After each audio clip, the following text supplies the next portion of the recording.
আচ্ছা ভাই, আমার সবচেয়ে লজ্জা লাগে ওই সকল মানুষ দেখলে যারা কিনা রমজান মাসে রোজা রাখে নাই, অথচ এখন থেকেই ঈদের মার্কেট করার জন্য ব্যস্ত।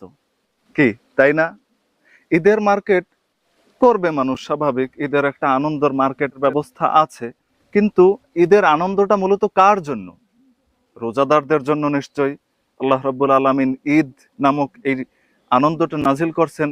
যারা রোজা রাখেনি, আল্লাহর হুকুম অমান্য করেছে, তারা শুধু আনন্দ উল্লাস করবে এজন্য না। যারা রোজা রেখেছে, 1 মাস পর্যন্ত আল্লাহর হুকুম পালন করেছে, তাদের জন্য আল্লাহ একটা ঈদের আনন্দের ব্যবস্থা করেছেন।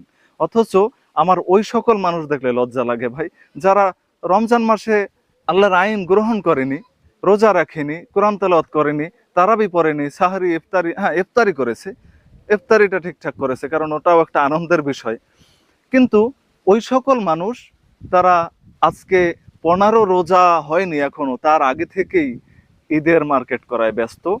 বিশেষ করে মহিলারা মার্কেটে গেলে তো তাদের যন্ত্রণায় পুরুষরা মার্কেটে প্রবেশ করতে পারে না। হ্যাঁ, কিছু পুরুষ প্রবেশ করতে পারে, কিন্তু যারা মোটামুটি খোদা ভেরু তারা মার্কেটে গেলে আবার ফেরত আসে, কারণ অত মহিলাদের মধ্যে তারা আসলে একটা টুপি কিনবে বা একটা মেসওয়াক কিনবে, তখন আর বাজারে ঢুকতে মনে চায় না। তাদের কি সামান্য পরিমাণ লজ্জাবোধ করে যে 30টা দিন আল্লাহর হুকুম অমান্য করেছে, রোজা রাখেনি, তারা মার্কেট করার জন্য, ঈদের মার্কেট করার জন্য মার্কেটে ভিড় করেছে? তাদের মতো নির্লজ্জ আমার মনে হয় এই দুনিয়াতে আর নাই। তারা ঈদের আনন্দ করবে, ফুর্তি করবে।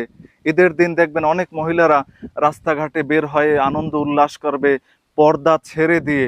অথচ ঈদ একটা ধর্মীয় উৎসব, এটা কালী পূজা না, সরস্বতী পূজা না, যে আপনি আপনার ধর্মকে ভুলে গিয়ে, ইসলামকে ভুলে গিয়ে ইসলামী উৎসব পালন করবেন, এটা হতে পারে না।